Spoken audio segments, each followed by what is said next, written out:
Inhuman men with the creepiest smiles you've ever seen. Horrific entities wearing masks that stare into your soul. And China dolls that may just be possessed by something from another world. Today's episode is full of allegedly true scary stories that'll keep you awake all night, because sleep is for people who have nothing to fear.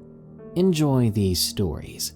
Leave a like and comment below, and be sure to send us your scary stories at darkstories.org so I might narrate them. Now, let's begin. It watches me when I sleep. From Selena F. I don't remember much of my childhood, although I do remember moving around a lot. We usually moved through neighborhoods every couple of years due to my father's job. There was this one house that I remember distinctly. I was around the age of 11. We had moved into a duplex on a quiet street. The first night at the house wasn't all that comfy. Our furniture and bed frames had yet to be delivered. I remember driving into the back garage the first day. The yard was filled with soil that was intertwined in trash. The weeds grew along this one old tree. The skinny branches stretched out to the house, and the porch that we would soon walk on was worn down and the paint chipped away. The house itself inside wasn't all that bad, but it was small. Since it was only my parents and brother alongside me, it was great for us.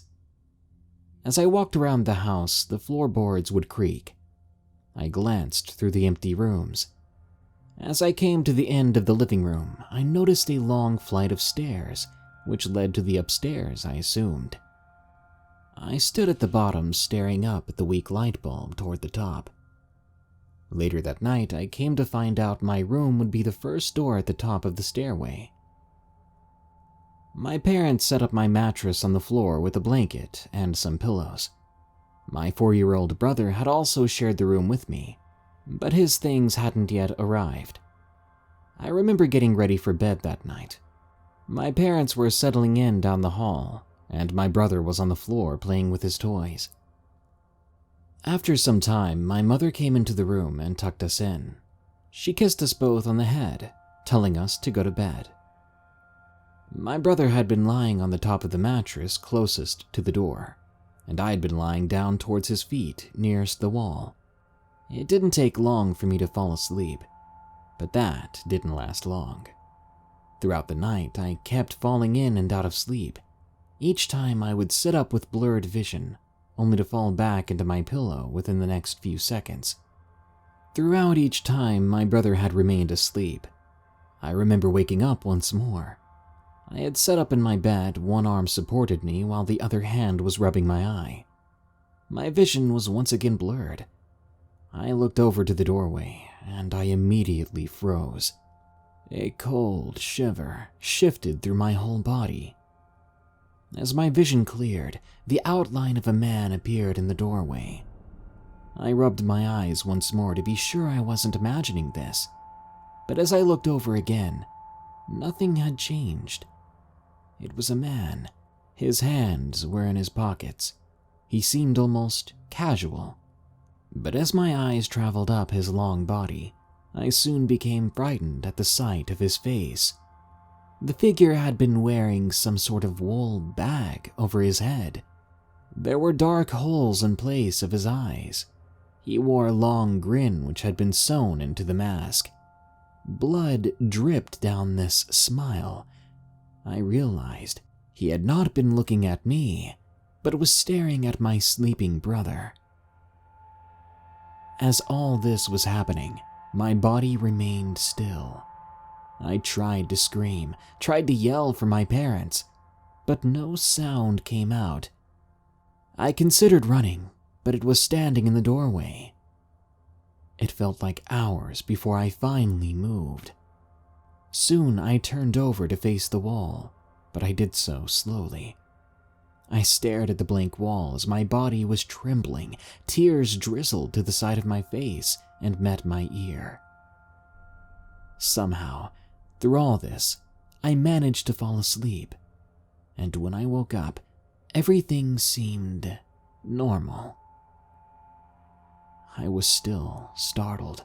I kept my distance from my own room. I spent most of that day quiet. My parents soon realized something was wrong. I told them about what I saw the night before. They were concerned. Any parent would be concerned hearing this story from their own child. I remember fearing that room. A few weeks would go by before I finally felt comfortable sleeping in it again. To this day, I still can't explain what happened all those years ago. A part of me used to believe I'd dreamt all of it, until about a year ago. I'd been going through some old photos. There were some from the duplex where this had happened. One of the photos was of me. I had been in my mom's room. I was smiling in the photo. It seemed like a pretty normal picture. But I remember a friend pointing something out. In the back of the photo, you can see my old room above the stairs down the hall, and in the doorway was the dark figure of a man. The Dancing and Smiling Man, from Daniel P. Everyone knows that feeling of being caught. That horrible gut feeling that eats at your stomach, turning your legs into wobbly ice. The feeling where a whole quarter of bad grades and missing assignments is printed on one small, innocent piece of paper. The same paper that my mother and father stared at disapprovingly for almost 15 minutes. A long and silent 15 minutes, if I remember correctly. I stood by the dinner table they sat at, fidgeting and trying to swallow the lump in my throat, and picking at the scab on my left arm. I don't know if I was relieved or terrified when my father finally took off his reading glasses and put down my report card. I felt an urge to grab it and hide it, even though my parents, my incredibly smart and studious parents, had no doubt remembered every last disappointing number on it. My father got up and poured some coffee, and my mother just silently passed the report card between her hands on the table. I just stood there until my father sat back down with his mug and motioned for me to do the same. The next few minutes of that moment were some of the worst in my life. But of course, they don't hold a candle to what I experienced shortly after that, when I took my parents' advice to go on a walk to clear my head in the woods, despite it being almost 10 o'clock at night. I walked out the door and into the chilly night. It was supposed to be summer, but the ground was still wet from recent downpours, and even my thick sweatshirt offered little protection from the wind.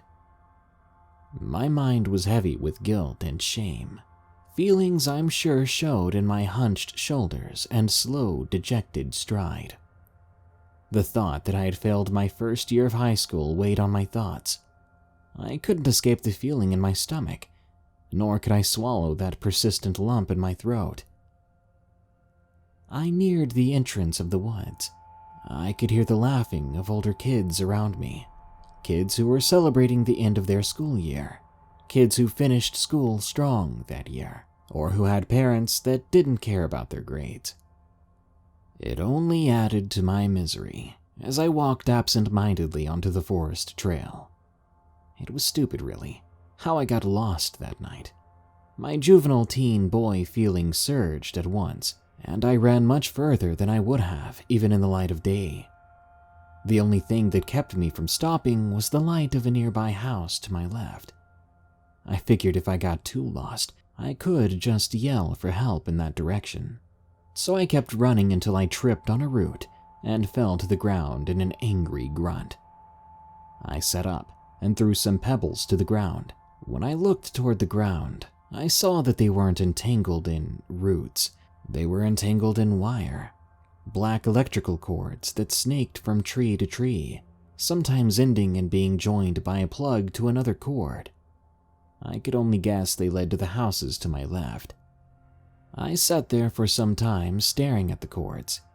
There were many more past the ones I tripped on, and they were all parallel and converging toward the houses. I slowly came to realize that I'd been sitting on the ground amongst the trees for a while.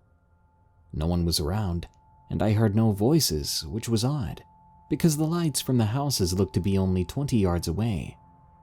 I stood and made my way toward the lights.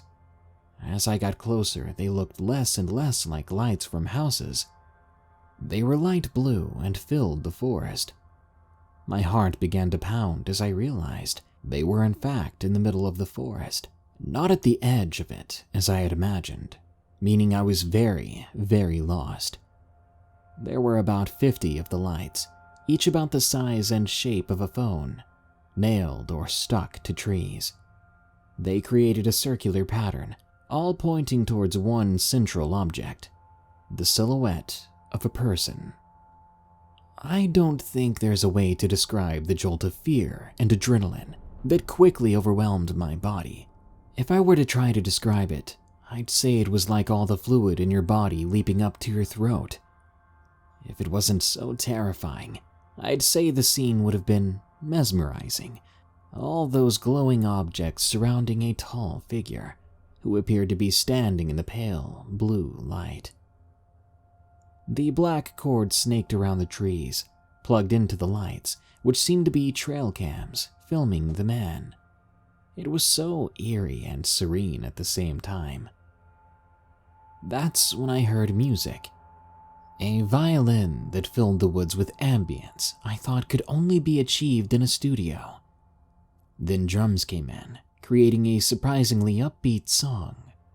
The man began dancing, unaware of my presence. He started slow like the music, by raising an arm and snapping, then tapping his foot and bringing up another arm. The dance was so strange and so rehearsed that I almost forgot the fact that I was lost in the woods. The man was dressed in a leather jacket and seemed to be tall but well built. His arms were long and graceful, but bulky and sturdy looking. These were all the facts I gathered before tripping again on one of the cords and falling once more to the ground. The music stopped immediately. Whatever amount of fear I'd felt before rose to a new height as I quickly stood up and glanced wide-eyed at the man. He, like the music, had completely frozen. One knee slightly bent, one heel off the ground, and both arms in the air doing an almost Egyptian-looking Z pose. His head swiveled silently to face me. Even though his back was towards me, his head had made it all the way around to look at me, like some sort of owl. At the distance I was, I couldn't make out more detailed features, although I couldn't have at any distance, because he seemed to be wearing a circular mask. It was yellow and shiny, probably made of plastic. It was shiny enough that, in the faint light of the trail cams, I could see the grotesque 2D smile and squinting black holes for eyes. That's when I ran. Some animal instinct kicked in, and I was able to get my bearings in the darkness of the forest. Landmarks I didn't even know I had memorized led me back to the more familiar parts of the woods. I didn't look back. I simply ran home faster than I thought I ever could. I slammed into the door hard. I heard a distinct crack and a numbness crept over my arm, which I knew would be painful once the adrenaline wore off, if I lived that long. My parents' car wasn't in the driveway, and the door was locked. They'd probably gone out to look for me. My heart was pounding like a jackhammer in my chest, and it took all I had to keep from hyperventilating. I looked behind me, and I saw the man standing at the end of our driveway. He watched me in what I thought was amusement as I searched frantically under the doormat for the spare keys. Everything in my body told me not to turn my back on the man, but my hands were shaking so hard that I couldn't find the keyhole without looking. I risked a quick glance at the doorknob and managed to put the key in its place to unlock the door. I quickly ran inside and shut it. When I looked through the window, he was gone. But that wasn't the last time I would see him. Possessed China Dolls from Everything Girl 238. The larger one of the two dolls is the one I got when I was 11 or 12. My best friend Kay at the time gave it to me for my birthday. Now, my grandmother told me China dolls like that are not very cheap and are meant more for decoration, not play. Granted, I didn't have many toys and stuffed animals. I wasn't interested in them that much. I had some, but I could possibly count them on 2 hands. Most of them I gave away to kids in the family when I turned 13. Anyway, the smaller of the 2 I got when I was a little older. I think it was an Easter gift. My sisters got one too, but I believe they lost theirs. I've had these dolls for about 9 to 11 years now. I'm 22 now. In those years, I've gotten a few short stories involving them. Some recent, some a bit older. The first one involves when I lived at my old log cabin house, which we moved out of a few years back. But this was when my sisters first moved in, around the time they started to say that the dolls unnerved them. Granted, at that time I would have had the dolls for about 2 years. Never once have I felt anything off by them. My more spiritual friend even said they might even like me. However, upon seeing them, my sisters always asked me to push the hat on the larger one down so it would cover its eyes. I kept that one in my bedroom on the dresser near my bed. Once or twice, though, I do remember I'd find the hat would be lifted, even though I never touched the doll after lowering the hat. On one occasion, I was in Florida for the summer. I was spending time with my aunts there. My sisters and I shared one large room in the cabin house. It could fit 3 full-sized beds, and still have room for a futon. My little sister was at the cabin, and she was coming up the stairs to get something from the room. That's when she noticed the dolls. Before I had left for the summer, they had asked me specifically to turn the larger doll to face my bed with its hat down, something I agreed to do out of amusement. I thought it was funny they were so afraid of that one. My other sister, the middle one, swears up and down she put the doll before this on my bed under the covers, which is how I remember finding it when I made it back home. Anyway, as my little sister climbed the stairs, she turned her head to see into the room from the banister, which had a clear view of my bed and the dresser. And there, sitting on the dresser, hat up and facing or looking at her, was the larger doll.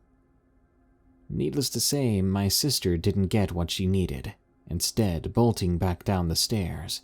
She didn't come up until later, bringing my middle sister with her. They put the doll back under the covers of my bed. This next incident took place about 1 or 2 years ago at the new house.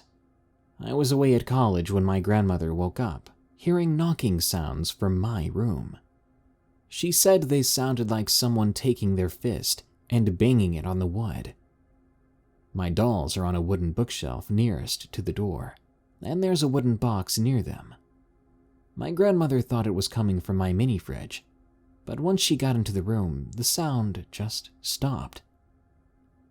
I looked around my room to find the fridge was running smoothly, no leaks or anything inside that could make such a sound. I went to relax for a bit, when she said she heard it again, but from the time it took me to walk from the den to the living room, which is under a minute, it all stopped. I never actually heard it myself, but I think it's happened before. My grandmother still talks about it in passing now, but she refuses to think it was a spirit. This last story is small. A family friend wanted a picture of the dolls because my sisters talked about them being haunted or possessed. She snuck into my room without me knowing, lifted the hat to take a picture, and she swears to me she saw the eyes flick over. They were looking at my desk in the corner, but the pupils shot over to look at her. She took the picture and got the heck out of there. I guess they didn't like her snooping around in my room. Personally, I don't feel a malicious intent from those dolls.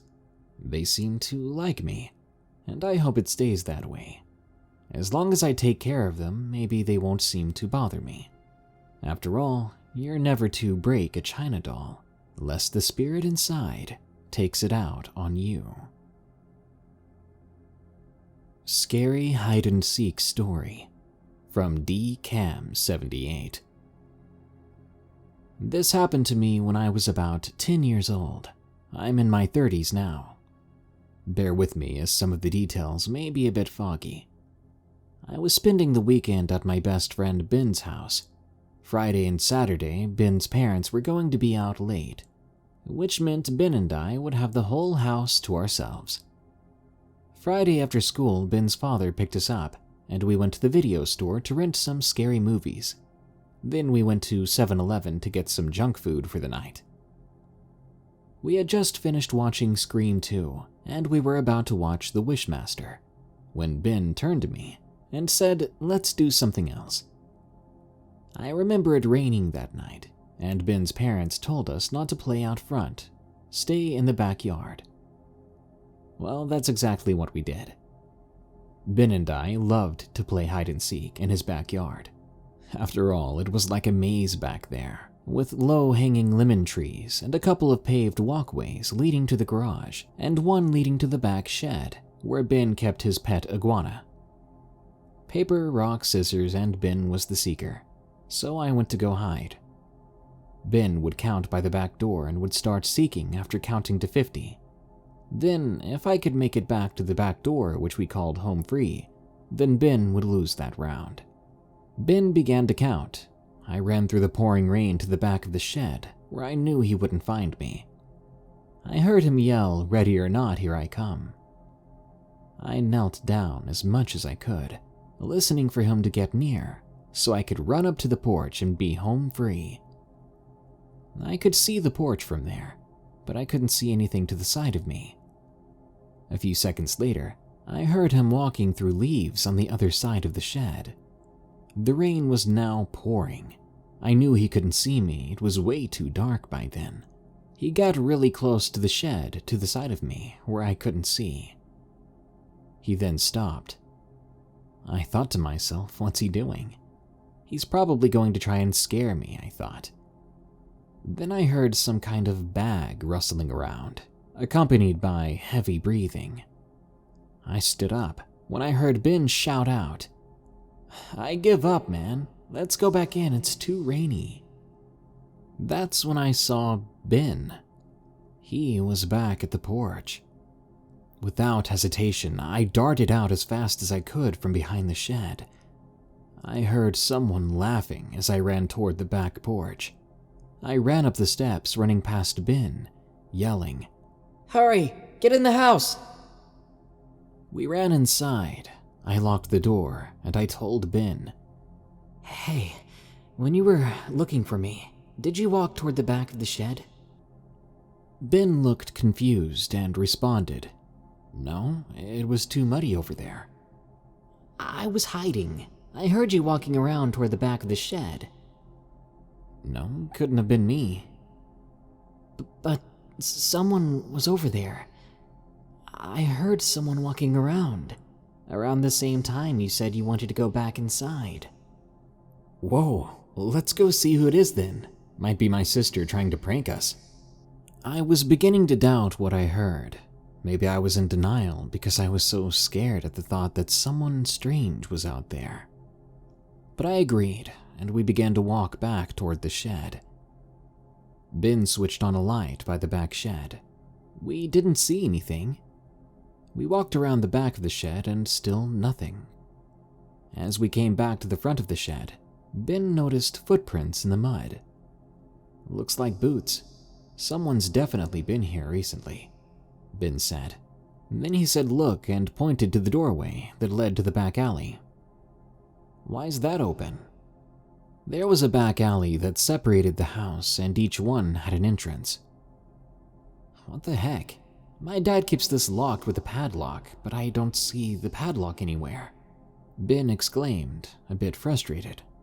Ben closed the door, his face white as a ghost.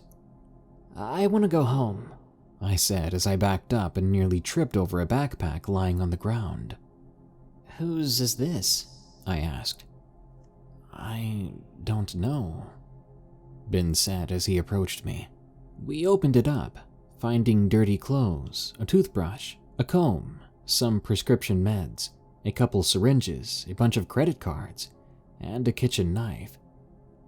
I gasped, explaining that I thought it came from whoever was walking around the shed earlier, and that they'd probably be back for it. The two of us then ran back to the house, locking the door and turning off all the downstairs lights. Then we went to his room upstairs. We hid under his bed for a couple of hours. I kept saying I wanted to go home, and every little sound we heard made us jump, not knowing if it was the house settling or something else. Ben's parents got home later that night. We told them what happened, but they didn't believe us, not until we showed them the backpack. Ben's dad tossed it in the trash. I guess there wasn't much they could do. I know that they didn't call the police, but Ben's dad went out back and locked up the fence. We were told not to play by the shed anymore, and not after dark. The following morning, we got up late and went to the kitchen to eat. I noticed Ben walking toward the back door, just staring. He then motioned for me to go over.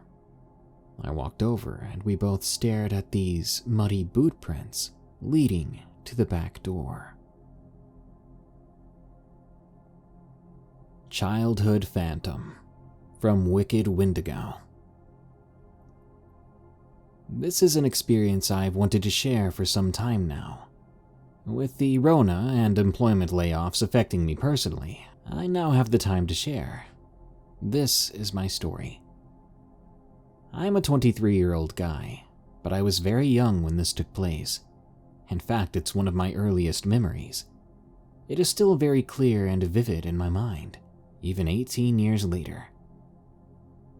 I was living with my mother at the time. My parents had me young. My mom was 16 and my father 3 years her senior. My dad was more comfortable paying child support than helping raise me, though. So with no reliable babysitter, my early years were spent on the hills of my mother, doing all the dumb stuff young adults do. My mother is also Wiccan and claims to be a white witch, so unexplained things tended to occur with her presence. So I've got some crazy memories regarding that. Now, my mother and I were living with her future ex-husband at the time. I'll call him Sheldon. We lived in a fifth-wheel trailer in a local RV park in Central California. My mother and Sheldon were huge stoners. With marijuana being illegal back in the early thousands, they constantly had to find places to indulge themselves, hidden away. We also had elderly neighbors who would regularly complain to the park owners and call the police over the smell of marijuana. So smoking in our fifth wheel was risky and rarely occurred. With all that info out of the way, on to my experience. It was later in the evening. I remember my mother's friend/dealer was over at the time.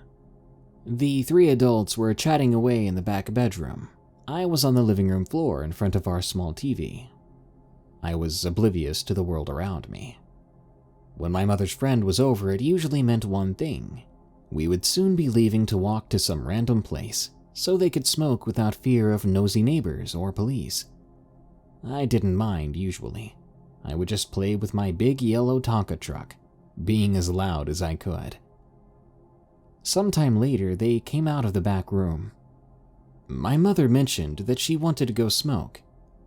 The other two agreed, and before I knew it, we were out the door, and I was upset that I didn't get to finish my Scooby-Doo episode. Construction of a new neighborhood filled with duplex homes was being built down our street. They were in the, what I like to call, skeleton stage of construction. All the rooms, walls, floors, and roof were constructed. All the homes still had the salt and pepper pattern of light, dark, and darker tan wood. It made them, in my eyes, look like a house's skeleton. Anyway, they decided this would be the perfect place to go to smoke a few joints. We made our way into one of the first few houses on the newly paved road, with no doors or windows yet installed. It made getting into the house very easy. When you walk in, you're met with a staircase leading to the second floor. To the left and right of the staircase were two arch-style doorways leading into the kitchen and dining rooms. At the top of the staircase were 3 hallways, 2 going left and right, and one bigger one in the center. There was a large window hole in the back of the larger hallway.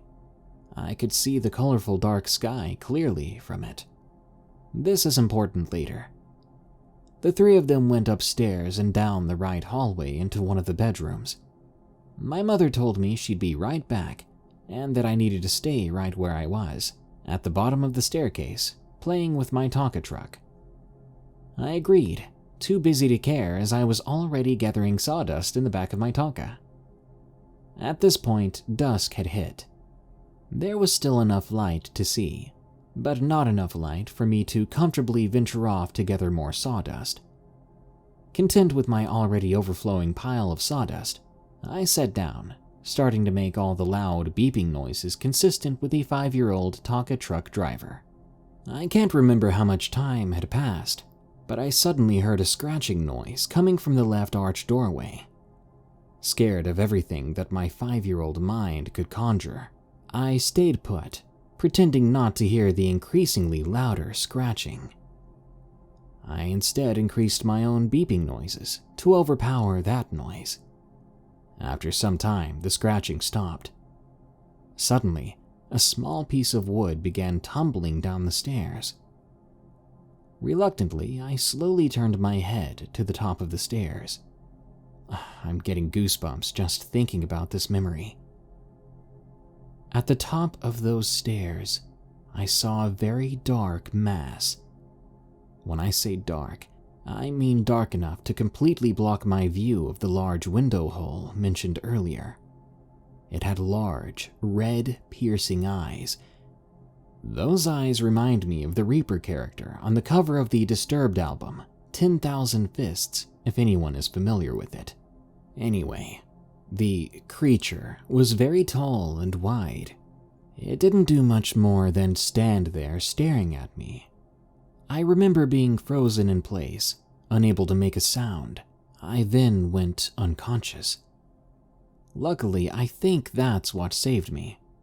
My mother said when recalling the experience, she stopped hearing my loud truck driver noises, so she went to check on me. She claims she witnessed me unconscious on the floor, with this black mass creature descending the staircase towards me. She yelled at it, commanding it to leave, stating that it had no power here, and then it vanished where it stood into thin air. I woke up the next morning at home in bed. Sheldon and Mom's friend did not witness the encounter and didn't believe our claims, but that didn't matter to us. We knew the truth. That experience bonded us. I think it helped bond our relationship into what it is today. My mom truly is my best friend. I still don't know exactly what the creature was or why it showed up when it did. My mother and I just took to calling it Phantom. I never saw it again, but its impact is still lasting on me. I have nightmares occasionally, reminding me that there could always be something sinister lurking in the shadows. The Footsteps from Nowhere, from Silver Bullet 54. When I turned 14, my father deemed me old and mature enough to stay home alone. Since we had a dog that barked at intruders, he decided that would help me feel safe if I ever got freaked out, though I didn't get freaked out easily at that time. Sadly, all the barking in the world would not keep me safe from something that you can't touch. After all, you can't fight what you can't even see. On a Saturday in April, he told me he had been mandated, given a double shift, so he would be at work for 16 hours straight, then would be visiting his fiancée afterward. He told me not to go anywhere, as I wasn't old enough for that much freedom, I pretty much just relaxed and watched TV. I took a shower, all that normal stuff. But the terror really began that night. I was having trouble sleeping, so I was watching TV in my bedroom when I heard the creak of a floorboard. My dad is very straightforward, so he would walk straight to my room to check on me. I looked at my dog and was surprised by his behavior. His ears were perked up, back rigid, and his front left leg was shaking. It was like he was prepared to run. I could hear him growling the entire time, but he oddly never barked. The next encounter happened when one of my girlfriends visited for the night. I told her about what happened on that Saturday, when I heard the footfalls again. My girlfriend heard them too, and the dog seemed spooked again. I quietly got up and switched off my light. The footsteps then stopped outside my bedroom door. I was horrified, about to scream. The steps turned around and walked back to the den and out the front door. It was the second time in 6 days, but I was already at my wit's end. Since my dad worked second shift at the time, these footsteps couldn't possibly be his. One day while I was at school, my dad heard the footsteps. He readied his pistol that he had at his side at all times. Then he ran down the basement stairs, prepared to confront an intruder. But he saw nothing. The only other entrances were the French doors and front doors, so no one was inside, yet he still heard footsteps. He told me about it when I got home, and I told him I was tired of it. He didn't believe in the paranormal, but he called someone to deal with it anyway. He eventually found a psychic in the next town over and had her come. She said she felt a presence, but couldn't say whether it was man or woman, young or old, benign or malevolent. I was worried that she was trying to take advantage of us. I told her to leave, but before she did, she politely asked the ghost to leave. After her visit, I didn't hear the footsteps anymore. I now live with a wife of my own in a nice 3-story house, but there is one thing that is always bothering me. If those footsteps were from something unseen, what did it really want? Why was it there? Not Quite Human, from DreamlessWendigo. I was taking the train home from work in mid-December, passing through the inner city to get to my house in the suburbs. It was a cool day, but still fairly mild for winter. I stood there on the platform looking at Reddit on my phone when I felt the hairs on the back of my neck stand up. I felt a sudden, urgent need to look up at the same time, but when I did, there wasn't anything unusual on the platform at all. Just normal people waiting for the train to their various destinations. I started to look back down when I felt it again. This time it felt a bit closer. As I looked around a second time, my eyes found a man walking toward me. He was fairly normal looking, but something about him felt slightly off. I gripped my phone and tried my best not to stare as he moved toward me, every step of his making my stomach churn in anxious anticipation. He moved closer and closer until he passed me. I stood there shocked and trembling, trying to understand just what had happened. The man was certainly the cause of my anxiety, but I could not figure out why or what about him had made me so uneasy. I decided at that moment to watch him out of the corner of my eye as he walked away from me, across the street and onto the platform on the other side. I tried to take in his presence, thinking maybe what he was wearing had caused my anxiety. But even his clothes looked completely normal. Just a duffel coat and some jeans. A bit excessive for a mild winter day, but normal. I continued to watch him as my train arrived and I boarded, taking a seat next to the window. I had chosen a seat that gave me a clear view of the man, but wouldn't make it too obvious that I was watching him. He seemed to notice me regardless, as he turned and made full eye contact.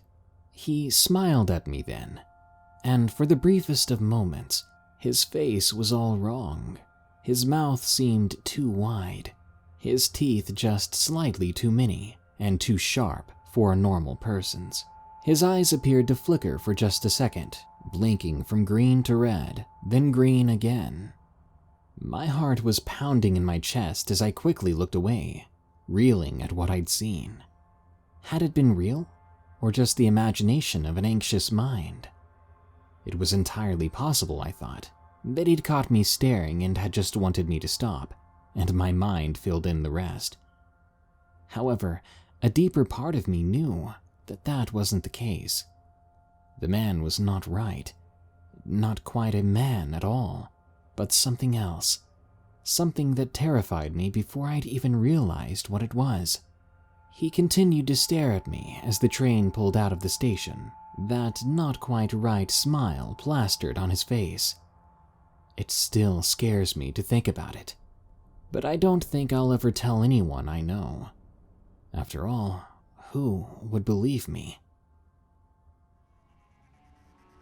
Well, that brings us to the end of this Darkness Prevails episode. But don't worry, more scary stories are on the way soon. So stay tuned, and be sure to send us your scariest experiences at darkstories.org. Until next time, here are the credits to my amazing patrons who continue to donate, or have donated in the past. They're great people. Remember, stay safe out there, and stay creepy, because this world is a strange one.